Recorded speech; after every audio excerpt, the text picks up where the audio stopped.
All right, Shalom. Saying Kala, Yahawah, BAHASHAM, YAHAWASHI, BAHASHAM, Kakadash. Honors to the apostles of Israel, aka the apostle Great Millstone, and peace and love to all Akim. Continue to preach the truth and all truth and sincerity. All right, I have this article. Oh, shit, dang, hold on, bear with me. So I have this article, right? It's like as the title reads. It says India and Iran are cooking something up, and it's not good for America, aka the daughter of Babylon, Babylon the Great. And this came about last May. Well, no, excuse me, last May, last month. And it's about a deal that Iran and India just signed with regards to a port, which basically is talking about travel like for imported or like exchanging of goods and what have you. And basically what it's doing in a roundabout way. And I'm gonna read the article, but basically what it's doing in a roundabout way, what it's doing is the route that is going to be to a certain area where it's not including basically America and Europe, Esau. Well, it's going to be including Russia, but it's that region of the world. But we is one of the basically red to use the dollar to exchange oil and whatnot. Basically to take down the strength and the power of the dollar, which is ultimately YAHAWASHI is playing through these elites to kill a dollar. And in the course of all of this, you got to remember, Iran is what? Iran is beefing with Amalek. You still got the whole shit going on with Russia and Ukraine. You got all these things happening. So you have also the war is going down more and more. And on top of all that, you have all of what this war is for, which is basically for money, power, world dominance. And basically, what is the world dominance in Esau's kingdom? Through what? Buying and selling goods, trade. And this right here is basically pushing this right here, this deal, because it says this is from a source called the Cradle. And it says, India and Iran's Shabar deal challenges U.S.-backed trade corridor. See, trade, because that's the way to be up in this earth and in this kingdom, in Esau's kingdom, is buying and selling goods and transporting of them. So it reads, and I got a couple scriptures too, and Lord willing this be edifying too, because this is some good stuff. Because you got to think about it. This happened last month, and since this happened last month, but this is on top of everything else that's been happening in the world, and basically what's been putting America at a vulnerable position. All right. So it says the 10-year India-Iran partnership to develop Chabahar port could revolutionize regional geopolitics by bolstering the INSTC, undermining U.S. affluence and its IMEC project, and amplifying Indian and Iranian influence in Afghanistan on them already, but there's been threats since the illness of sanctions from America on India, because basically what they're doing, they're putting a sanction on them because they want to rid people to work with Iran, the Islamic Republic known as Iran, because of what the issue is with Amalek over there in our holy land. Okay. So I'm getting to the article. So here goes the article.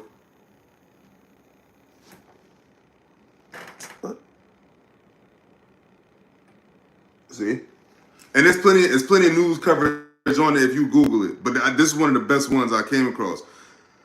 So it says on May 13th, India and Iran agreed to a 10-year partnership to establish a trade route connecting Iran, India, and Afghanistan through the strategic Chabahar port. This move undermines hope for a U.S.-backed India, Middle East, Europe coordination state. So basically, it's pushing them out, or it's going to cause conflict for it. Because if they're doing that, that means they're basically saying, look,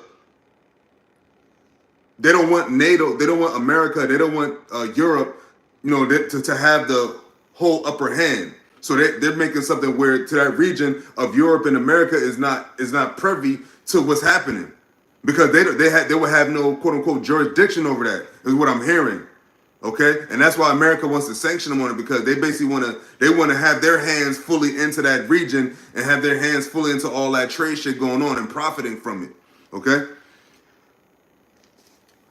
So it says the signing of a long-term agreement on Chabahar port is strategically significant due to its anticipated role in the International North-South Transport Corridor, INSTC, an extensive land, rail, and seaside transport initiative linking Russia with Iran and India. And look at those countries: Russia, Iran, and India. Three countries that's not too keen on America's energy or Amalek, especially Iran. And that's really the most important piece right there because of the issues Iran has with Amalek over there. See, this is the Lord mustering the battle. See, all these things are leading up to a lot of things, wars and rumors of wars, because there's already wars going on with these countries involved. But now you have the economic and you have the economic and the buying and selling standpoint on this side. Because at the end of the day, all this stuff is about world domination. And what's world domination in Esau's kingdom is trading, buying and selling. What hold do you have on the market? That's what dog do you have in this fight?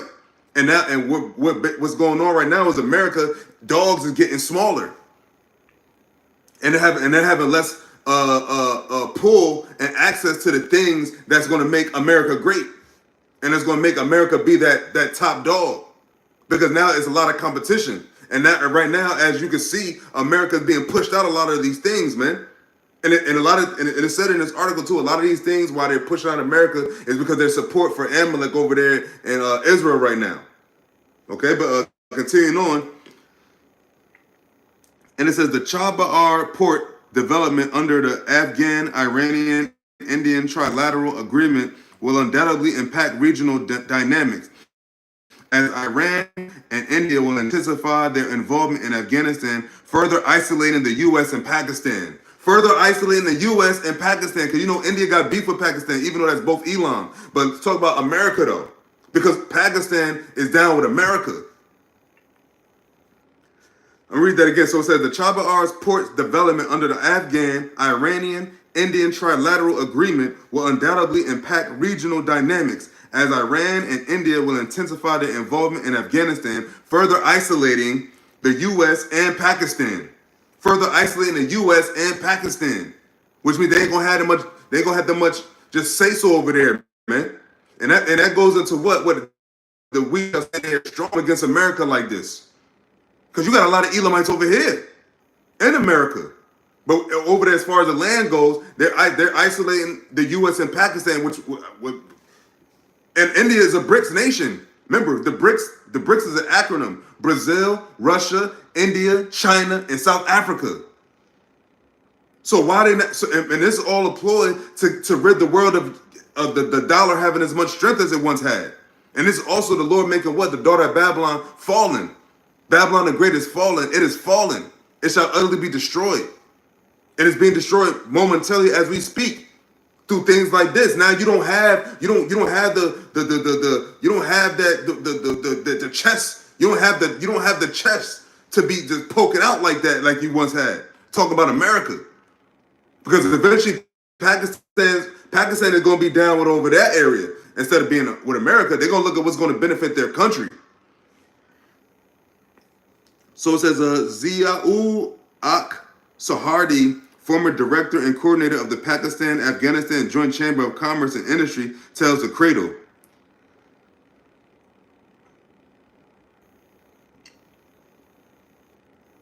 And jump that. So it says U.S. response to the Iran-India corridor.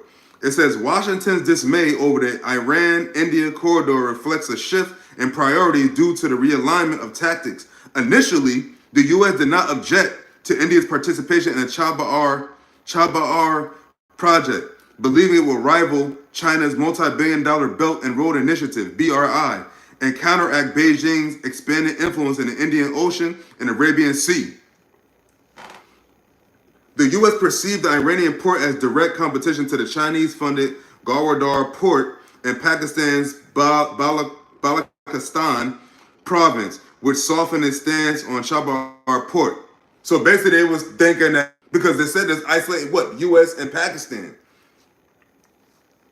So it says, however, as Delhi and Tehran sealed the deal, the U.S. prompted Iran's neighboring countries to refrain from engaging in any trade with the Islamic Republic, which is already under U.S. sanctions. Pakistani political circles assert that the U.S. felt a geopolitical threat in the Indian endeavor, apprehending a more substantial economic and military partnership between Iran, Russia, and India through the establishment of Chabahar port and its subsequent synchronization with the INSTC. They don't give a fuck about your sanctions, obviously, because they wouldn't have the deal. This deal came through May 13th. That's last month. That's approximately almost a month ago. So they don't give a fuck about what you're talking about, Babylon. Obviously, nobody cares. Nobody looks at you as what you once was. Baby, you could say whatever and it be that. No, they already signed the deal. This is for 10 years. Even though I don't think these heathens got 10 years, but all in all, this is signed for 10 years.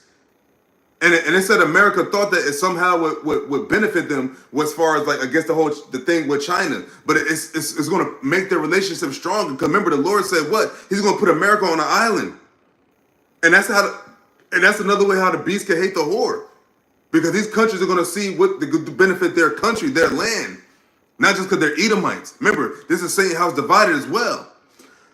But continuing on, it says India and Pakistan have already entered into multi-million-dollar agreements with Iran, and India is committed to integrating the Chabahar port with the INSTC. That explains why the U.S. feels the heat. Zahid Khan, the Central Information Secretary of Awami National Party, ANP, tells the Cradle. So it says Khan's attributes the impulsive U.S. response to Washington's declining reputation and vulnerable position in the area as a result of its military and financial support of Amalek, Israel genocidal campaign in Palestine. Remember, this is really setting the world against America right now. And who is it involving? Amalek. You shall be greatly despised. This is going to get worse and worse for America. Remember, America. The whole world right now is against America, quote unquote, because of their support of Amalek over there in Israel. And they said that they're not going to change their position. They're going to support him no matter what. So these other countries saying, well, if you're going to support him no matter what, you already know how we all feel about this. We're gonna go away from you now.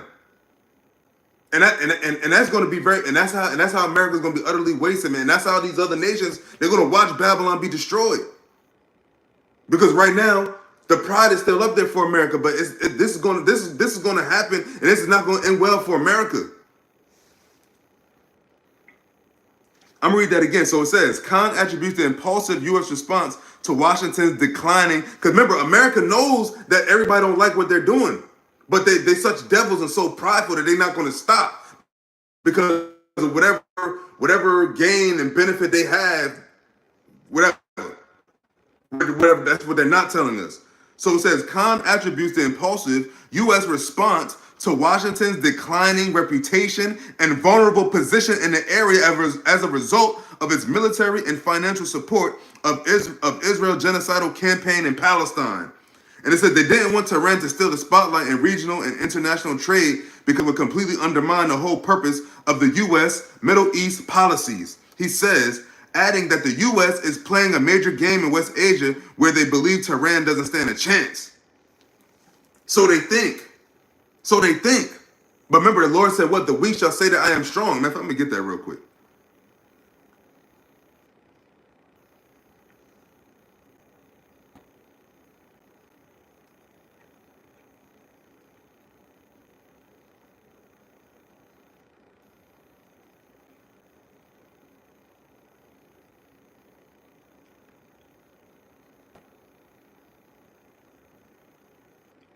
Matter of fact, so I'm going to read Joel chapter 3, verses 9 and 10. And it says, proclaim ye this among the Gentiles, prepare war, wake up the mighty men, let all the men of war draw near, let them come up. And who is India, by the way? India are the Persians, the ancient Persians. So are the Iranians. Those are the ancient Persians. And who took out the Persians? Esau, the Greeks. So it's like history repeating itself. Okay, verse 10, and this is where the point, it says, beat your plowshares into swords and your pruning hooks into spears. Let the weak say, I am strong. Let the weak say that I am strong. And that's what they're saying with this deal. They're choosing sides. The world is choosing sides, and they're going against America. That's what people don't understand. That this is all against America. Remember, the Lord said what? He's going to make Babylon the Great a desolate place, desolate and bare. That starts with what? Your business, your economic power, your economic strain in the world, your economic footprint, your dynamic footprint. You know, America used to be the great superpower, but now it's losing steam as we speak. Every fucking day, America is losing steam every day. And as they continue to support Amalek. And that's what really started all of this, man. That's what really started to have everybody against America more and more to say, man, fuck you, man. If you want to keep supporting them, you just said it in the article.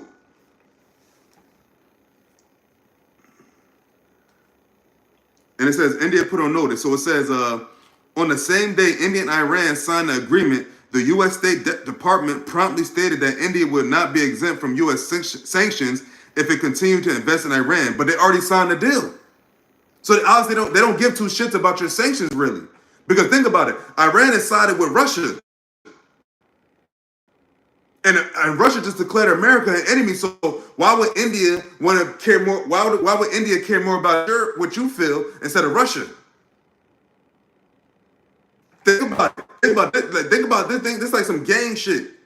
The benefit, who's aligned with who? BRICS, India is a BRICS nation. BRICS, so that means India is down with the world stopping to bring the power of the dollar down. Because India is part of Russia, India is part of the BRICS. So that means they're more side with Russia than America. That's what this whole deal is about. To make that region stronger in trade. To where we don't have to worry about, fuck your sanctions. That's what they said. Because it's after they signed a deal. Okay? So day after the U.S. warned India of a potential risk of sanctions, Indian External Affairs Minister S. Jahi reminded Washington that they had previously recognized Shabaar's port significance. They did, but that was until they seen that it wasn't really going in the direction that they wanted to basically combat the shit with China. And that goes to another scripture I want to bring out after I'm done with this article, because it made me think about this scripture when I heard about this and I read this article. It's Isaiah the 33rd chapter. So it says, the U.S. also served a similar warning to Pakistan last month when a late Iranian president who just died in that plane crash or whatever, Ibrahim Raisi, visited Pakistan from April 22nd to the 24th. During this visit, Islamabad pledged greater security and economic cooperation, and Iran promised to increase bilateral trade to $10 billion from the current $2 billion in the next 5 years. The two sides also agreed to collaborate in the energy sector, including trade in electricity, power transmission lines, and the Iran-Pakistan gas pipeline project. On the last day of the U.S. cautioned Pakistan without naming it. Yo, you see what's going on?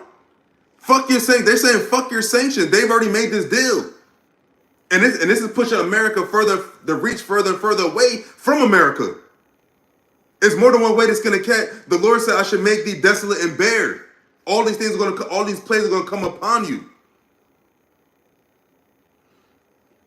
And hey, look, America talk about we advise anyone considering business deals with Iran to be aware of the potential risk of sanctions.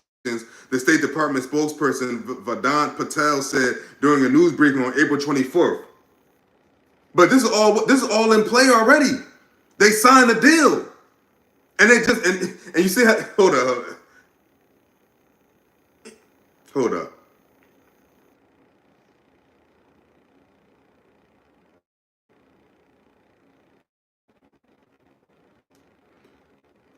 Real quick, I'm gonna get the scripture. I want to read a little bit more of this article. When the UAE, Saudi Arabia, and the EU signed a preliminary EA Sports, and the EU signed a preliminary agreement, initially hinting at the establishment of a new corridor by enabling smooth and efficient movement of goods and the services among Israel, the EU, the UAE, and India. So they basically had this deal in line. So this is why America wasn't. This is why America appreciated the significance of it. But then they turned around and did this because Iran wasn't part of this deal. Iran wasn't part of this deal. This is all the EU. It's all Europe and America and Amalek. So it says, in addition to its declared objective, the IMEC's underlying motivation was to contest the BRI. The proposed trade route spans 4,800 kilometers and consists of two main corridors: the East Corridor, which connects India to the Persian Gulf, and the Northern Corridor, which links the Gulf to Europe.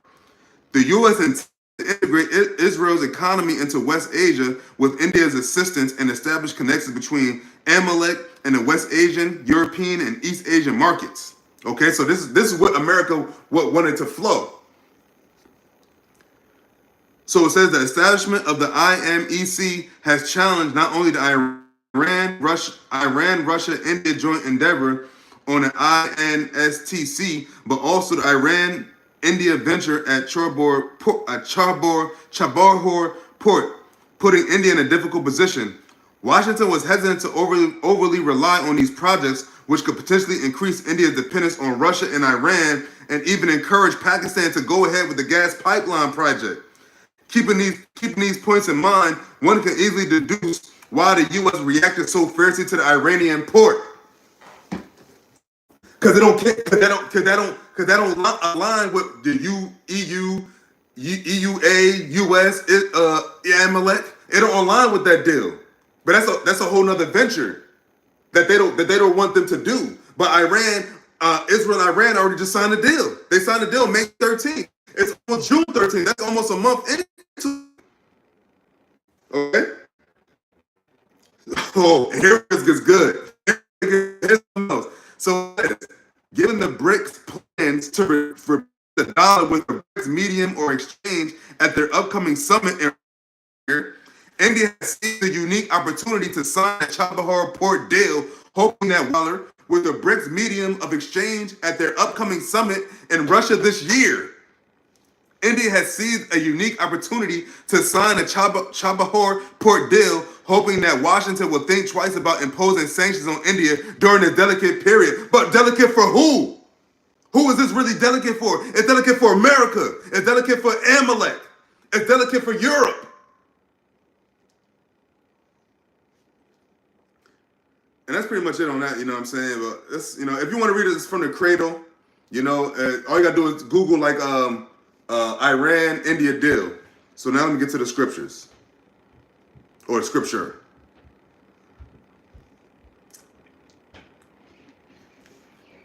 Actually, no, I'm going to the NLT.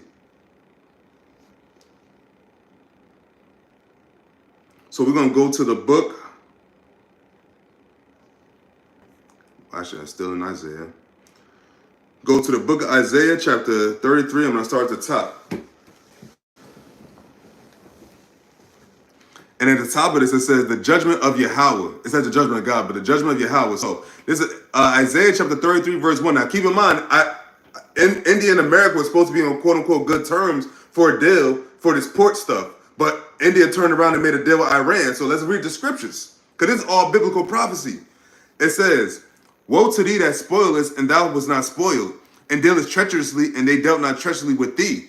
When thou shalt cease to spoil, thou shalt be spoiled. And when thou shalt make an end to deal treacherously, they shall deal treacherously with thee. That's why they're in a delicate situation. Because now America, it said America knows that everybody's not feeling it because of their support of Amalek over there in the Gaza Strip.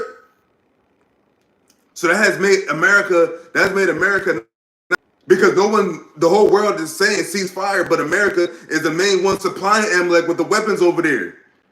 So now these other countries, these other nations, they're gathering together against America for that very same reason.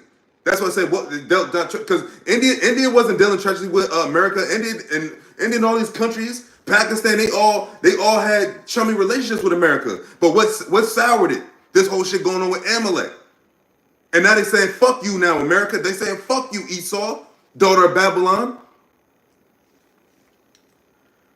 So when it says that, so when you go into NLT, it says a message about Assyria. Now, who's the modern day Assyrians now? America, Esau, America mainly. Because when we go to the destruction of Esau, yeah, Esau is going to be destroyed as a nation. But where did Esau get his major status, and where did Esau's power really originate from? The building of America. Who was the nation that Esau used to get the nation drunk of the wrath of their fornication? The daughter of Babylon that's America.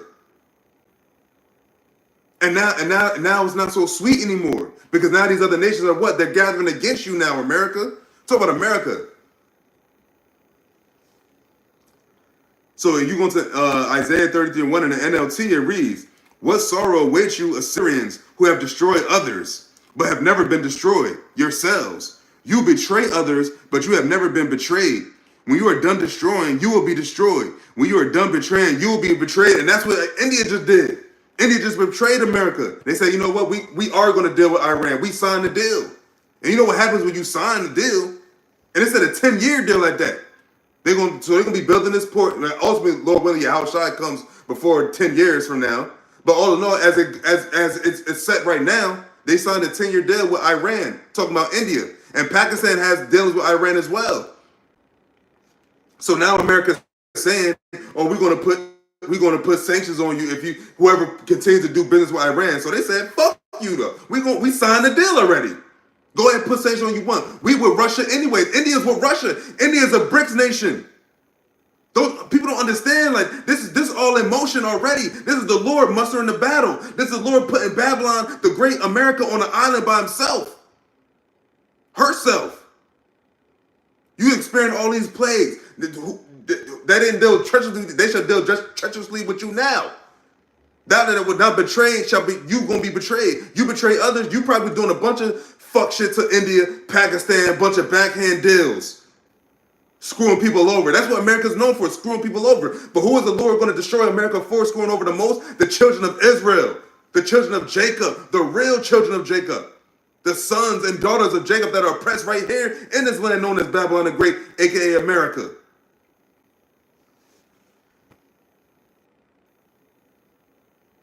So verse 2 it says, "O Lord, be gracious unto us. We have waited for thee." And who's waiting for YAHAWASHI's return? The elect. And it says, "Be thou their arm every morning, our salvation also in the time of trouble." And where we have the most trouble at? Right here in America. Now, of course, we got to do out the four corners of the earth, but where is Jacob oppressed the most? By Esau, Edom, right here in America. Okay, you go to Europe, you got in Europe, you got Jakes living out there, you got Jakes living out in Asia, you got Jakes living in other parts of the world and not really getting oppressed how they are over here in America. Now, of course, the curses do pursue, but all in all, it's always, lesser of two evils in a sense. What it said in the 34th chapter, his sword, he got a sacrifice in Basra, a judgment for Edom. We're living out this second Esdras 6 and 9. For Esau, the end of the world, Jacob's the beginning of it that followeth. We're watching Esau's end as we speak. June 11, 2024 AD. We're watching so-called June 11, 2024 AD. We're watching the end of Esau's kingdom. We're watching the Babylon the Great being destroyed. And they can't undo it. You can't stop it. The Lord said his counsel shall stand. Shalom, shalom.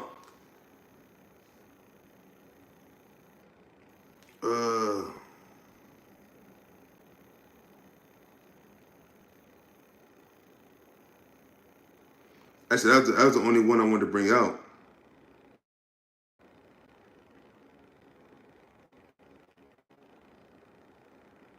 Hold on, actually, there's a little more. Oh man, that's a lot. That's actually good stuff here. Where should I begin?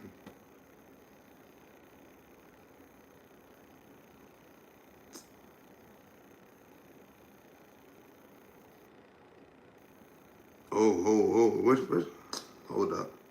Just bear with me. Oh, I can read verse 6 too. It says, wisdom in Isaiah 33 and 6, and it says, "And wisdom and knowledge shall be the stability of thy times, and strength of salvation. The fear of the Lord is his treasure." Now, who fears the Lord? The elect. Who is waiting for the Lord? The elect. The first fruits, the chosen. Because when you go down, It says in verse 10, it says, now will I rise, saith the Lord. Now will I be exalted. Now will I lift up myself. Because now that's what the Lord is doing right now as he's mustering the battle with these nations. He's preparing the Gentiles for that great day to be judged. And two-thirds of our people, and it's going to say it. Will you jump down? It says, verse 11, it says, ye shall conceive chaff. So in the NLT it says, you Assyrians produce nothing but dry grass and stubble. Your own breath will turn to fire and consume you. Now, what is that talking about? That's going to be the nuclear destruction coming here, man.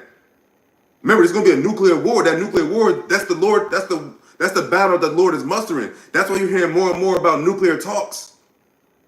And call law YAHAWAH YAHAWASHI. Call law YAHAWAH YAHAWASHI for doing so. His word is faithful and true.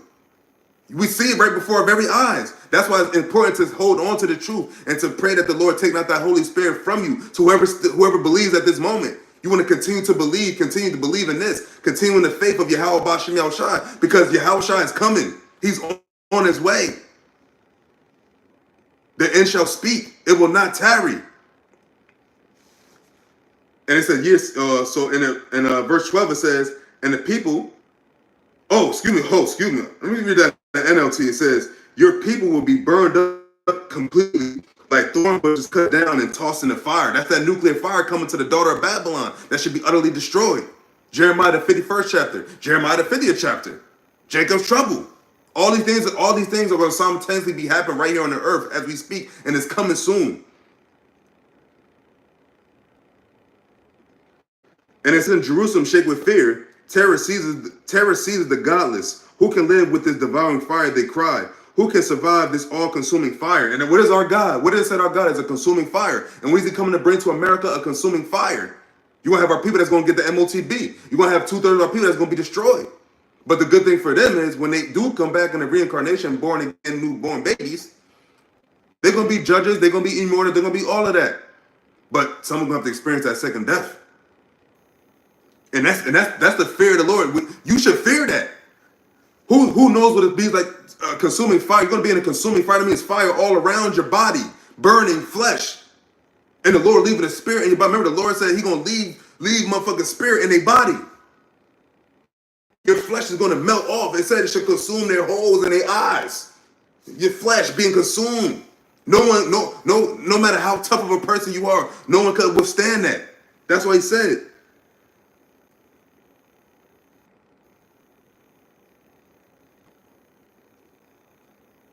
And I'm going to go to NLT. I'm going to go into the King James and read verse 15. So it says, he that walketh righteously and speaketh uprightly, he that despiseth the gain of oppressions, that shaketh his hands from holding of bribes, that stoppeth his ears from hearing blood, and shutteth his eyes from seeing evil. That's the elect, man.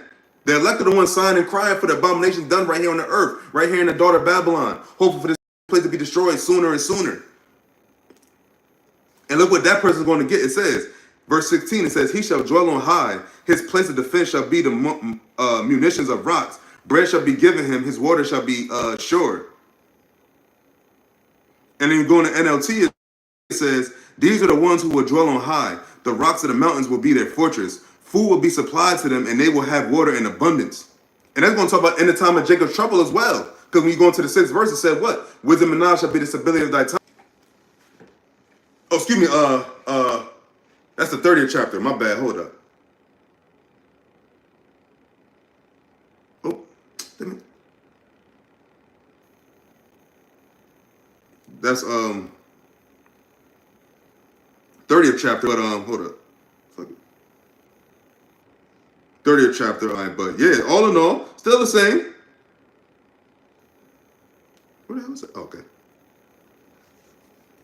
So going back to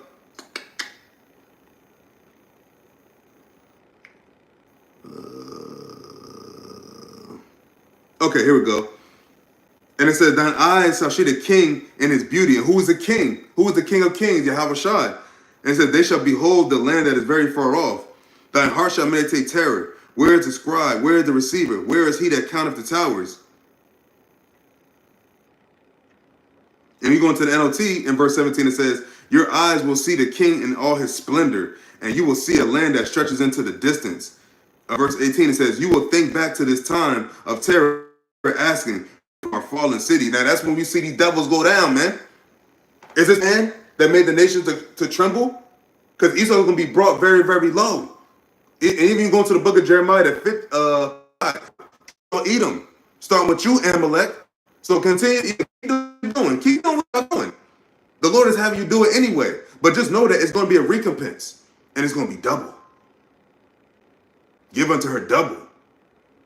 That's what they don't understand. They didn't consider the latter end, and they still don't. You got these motherfuckers over there talking about the Palestinians or Amalek.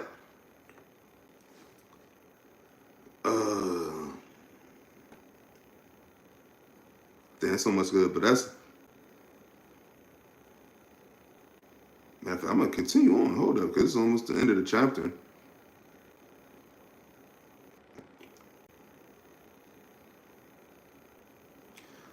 So I'm going to consider NLT, actually, because the NLT is a little doper. So it says, in verse 19, it says, you will no longer see these fierce, violent people with their strange, unknown language, because not only Esau, but all these other nations... I'm that real quick. I'm going to go to Jeremiah 30th chapter. I'm going to read a couple verses from that. Because since it's saying all of that, this is the book of Jeremiah chapter 30 verse 16, and it reads, therefore, all they that devour thee shall be devoured, and all thine adversaries, every one of them shall go into captivity, and they that spoil thee, and they that spoil thee shall be a spoil, and all that prey upon thee will I give for a prey. That's all these other nations. Because the Lord said, what in the book of Joel, the 3rd chapter? I would judge all the heathen round about. When you go into Joel, the 3rd chapter, a couple verses up, it says what? For what they did to us. Selling our children, selling the children of Judah. Man on that list, Esau, Edom. And all you other, it said all the heathen judge round about, because all you heathen have profited off of the downfall of Israel. The children of Israel, the true children of Israel. The children that come from a bloodline of Abraham, Isaac, and Jacob. Those are the children of Israel. Those are the sons and daughters of God. Who you oppressed and afflicted, vexed sorely. It says, verse 17, it says, for I will restore health unto thee, and I will heal thee of thy wounds, saith the Lord, Yahawah BAHASHAM YAHAWASHI, because they called thee an outcast, saying, this is Zion whom no man seeketh after. And when you go into the NLT, it says, I will give you back your health and heal your wounds, says the Lord. It says, for you are called an outcast Jerusalem, for whom no one cares. Because no one cares about us. No one lifted up a finger to help us. But look how much they're doing for these Palestinians. They had free Palestine and God this, that, third. But where was our affliction from the same very people? Well, from the people that's crying out for the Palestinians now, where is our cries for what the same people doing that to them, we're doing that to us and worse? Because we had no fighting chance when they were doing that. We didn't have no military. And they brought us over here for slavery. At least they still in the land fighting.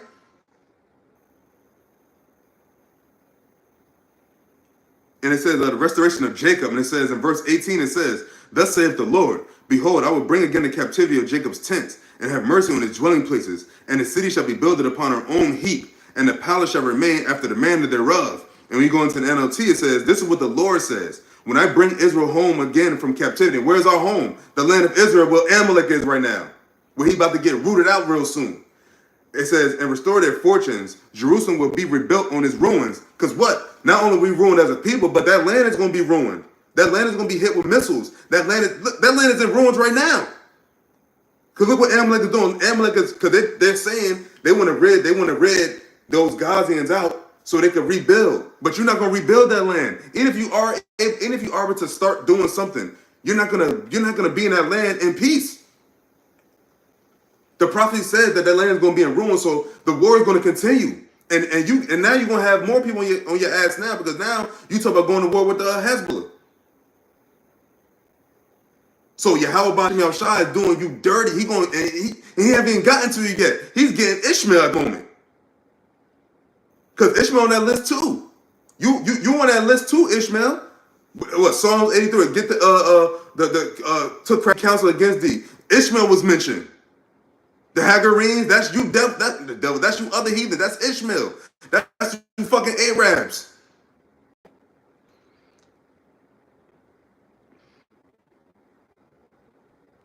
And in verse 19, it says, And out of this is King James, it says, and out of them shall proceed thanksgiving, and the voice of them that make merry, and I will multiply them, and they shall not be few. I will also glorify them, and they shall not be small. That don't apply to them over there right now.